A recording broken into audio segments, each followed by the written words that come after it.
In October of 2016, a man in a dark suit was helped to a podium at the Country Music Hall of Fame in Nashville. 3 years earlier, doctors had given him a 1 to 2% chance of living through the week.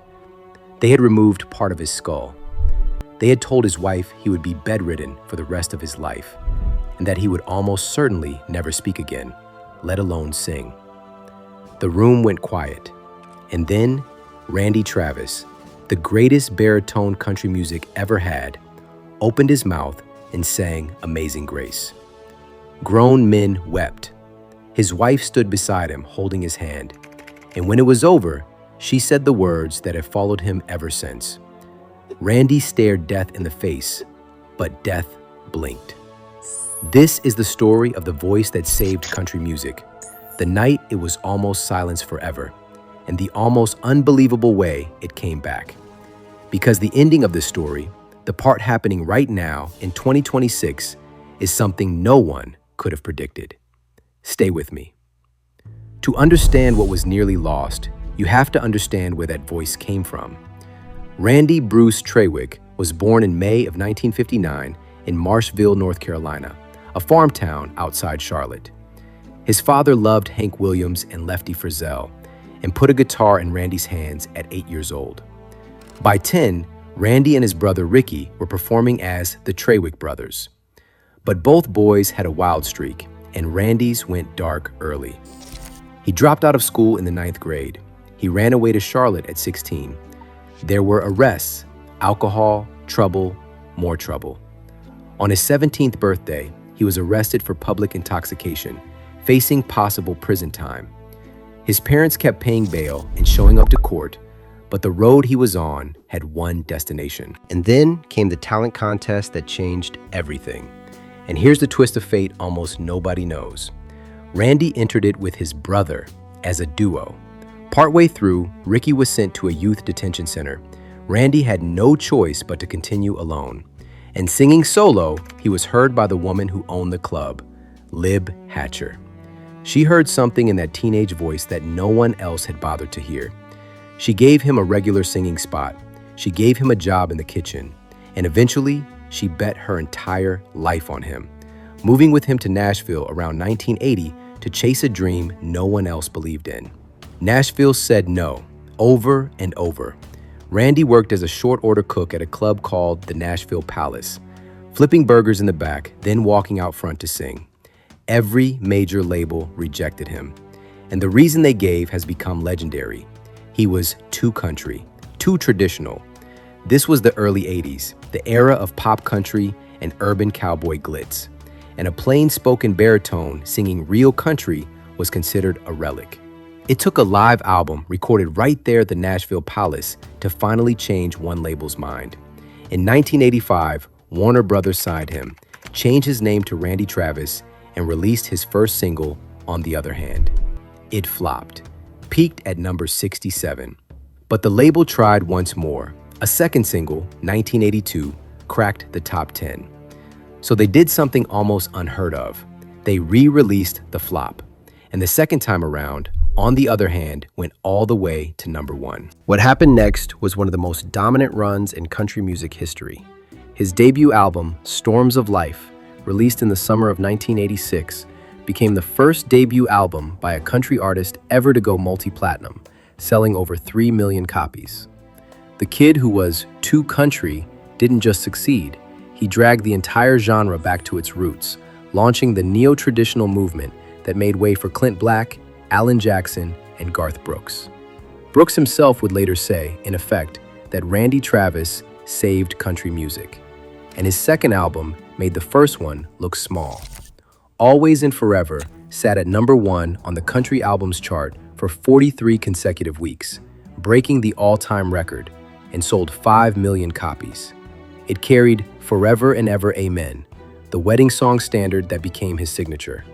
7 consecutive number 1 singles followed, 7 Grammys over his career, 16 Billboard number 1s, 25 million records, a place in the Grand Ole Opry. The short-order cook had become, by many measures, the defining country voice of his generation.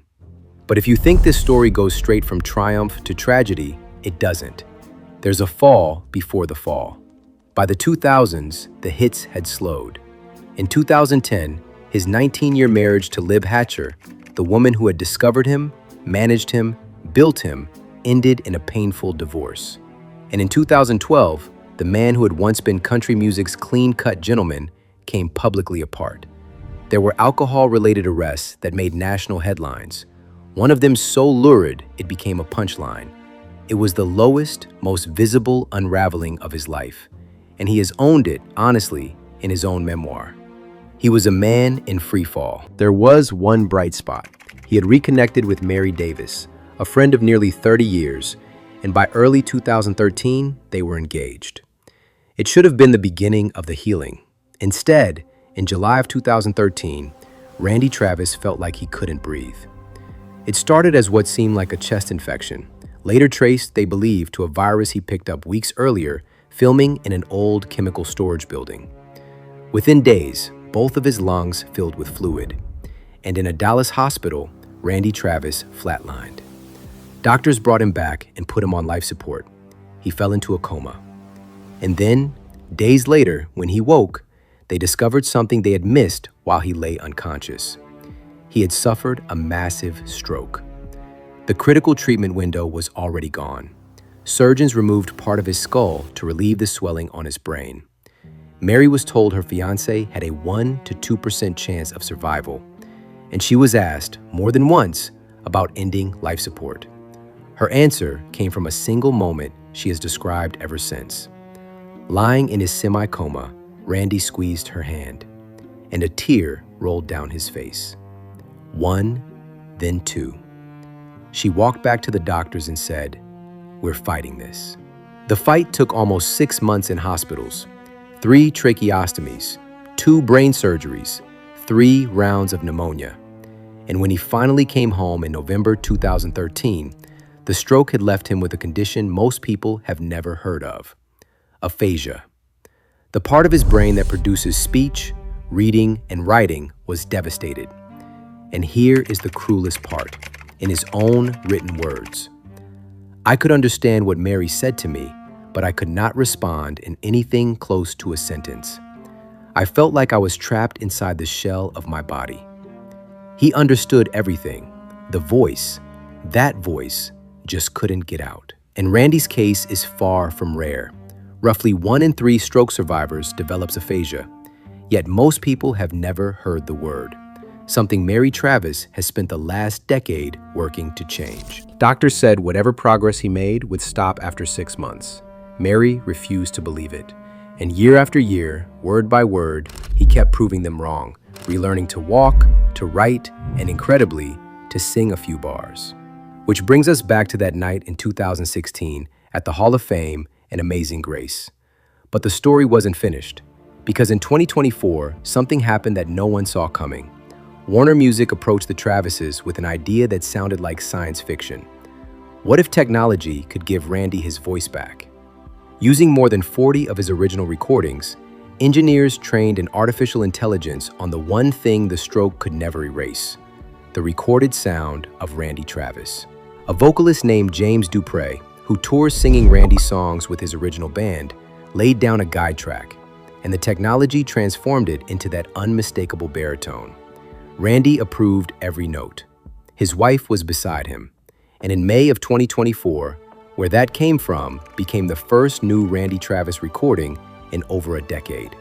When Randy heard his own voice again for the first time, his description was 5 words long. "I heard it, my eyes started leaking." A second song, Horses in Heaven, followed in 2025. And Randy is not hiding away. He tours the country with his original band on the More Life tour. And at the end of every show, when the band plays Forever and Ever Amen, Randy himself leans in and sings the final word. 1 word every night: Amen. In March of 2025, 39 years after his Opry debut, he walked across the Grand Ole Opry stage. This summer marked 40 years since Storms of Life saved country music, and a movie about his life named Forever and Ever Amen is on the way, with Randy and Mary telling the story themselves. So what happened to Randy Travis? The honest answer is, everything. The wild teenager facing prison, the cook nobody wanted, the voice of a generation, the public fall, the 1% chance, and the man who came out the other side of all of it, still married to the woman who wouldn't let go of his hand, still smiling, still finding a way to sing. Death blinked, and Randy Travis is still here, saying amen. If this story moved you, stay with us. There are more like it here, the voices you grew up with, and the fights they fought that you were never told.